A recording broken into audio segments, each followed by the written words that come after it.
श्रोते हो आणि आता वेळ झाली आहे ती वडनेरे सराफ विज्ञान कट्टा कार्यक्रमाची. संवादक भावेश ब्राह्मणकर सादर करते कृष्णा शिंदे. प्रायोजक वडनेरे सराफ श्रद्धा संकुल जुना गंगापूर नाका आणि आकाश पेट्रोल पंपासमोर दिंडोरी रोड नाशिक.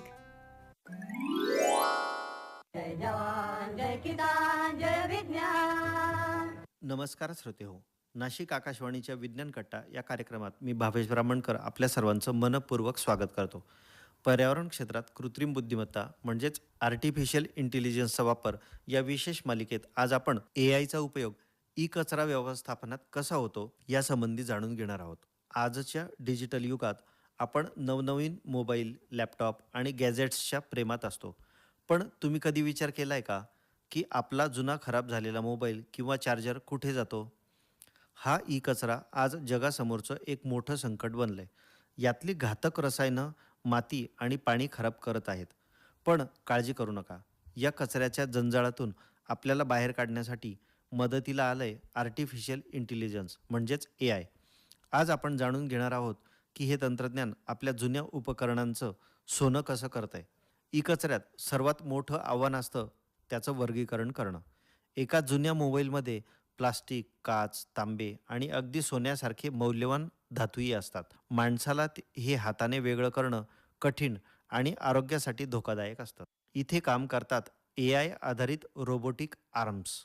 हे रोबोट्स कॅमेरा व्हिजनच्या मदतीने काही सेकंदात ओळखतात की कोणत्या उपकरणात कोणता पार्ट आहे. AI हे पार्ट अचूकपणे वेगळे करतं. यामुळे मौल्यवान धातू पुन्हा मिळवणं सोपं जातं आणि घातक पदार्थ सुरक्षितपणे बाजूला काढले जातात. अनेकदा आपण उपकरणं खराब झाली की टाकून देतो, पण AI आता हे सुद्धा ठरवतं की एखादं उपकरण खरंच टाकून देण्यालायक आहे की ते दुरुस्त करून पुन्हा वापरता येईल. AI आधारित प्रणाली उपकरणाची स्थिती तपासून कंडिशन रिपोर्ट तयार करतात. जर एखादा लॅपटॉप रिपेअर होऊ शकत असेल तर AI त्याच्या सुटे भाग कुठे मिळतील हे सांगतं. यामुळे उत्पादनाचं आयुष्य वाढतं आणि नवीन कचरा निर्माण होण्याचं प्रमाण कमी होतं.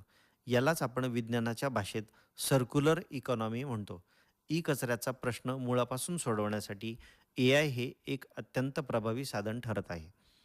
केवळ फॅक्टरीतच नाही तर आपल्या घरापर्यंत ई कचरा गोळा करण्यासाठीही AI मदत करते.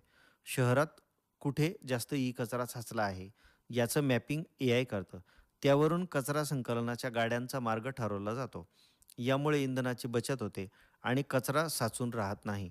तुमच्या घरातील जुना ई कचरा योग्य रिसायकलिंग सेंटरपर्यंत पोहोचवण्यासाठी AI ही एक डिजिटल साखळी तयार करत आहे. तंत्रज्ञान जितकं वाढत जाईल तितका ई कचरा वाढणारच. पण AI सारख्या आधुनिक विज्ञानाच्या मदतीने आपण या कचऱ्याचं व्यवस्थापन अधिक चांगल्या प्रकारे करू शकतो. लक्षात ठेवा, नवीन गॅजेट घेताना जुन्याची विल्हेवाट कशी लावायची हा विचार करणं ही सुद्धा आपली जबाबदारी आहे. श्रोते हो, एकूण 20 भागांच्या या मालिकेमध्ये आपण कृत्रिम बुद्धिमत्तेबरोबरच पर्यावरण क्षेत्रातील विविध बाबींची सखोल माहिती घेणारच आहोत.